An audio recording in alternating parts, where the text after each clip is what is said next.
Açtım ellerimi, geldim kapına, merhametin ile yargıla beni. Affedici sensin, affı seversin, merhametin ile yargıla beni.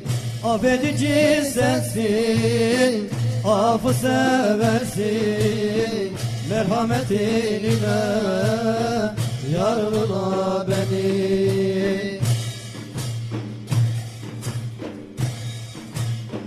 Arzu halim sana derim Allah'ım, cehennemi yerim etmen Allah'ım.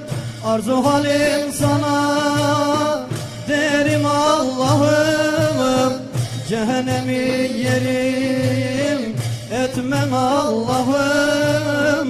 Ey benim yazil kerim Allah'ım, merhametin ile yargıla beni. Ey benim yazil kerim Allah'ım, merhametin ile yargıla beni.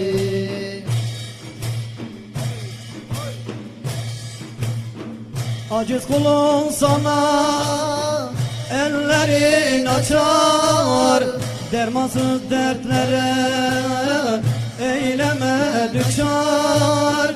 Aciz kulun sana ellerin açar, dermansız dertlere eyleme düşer.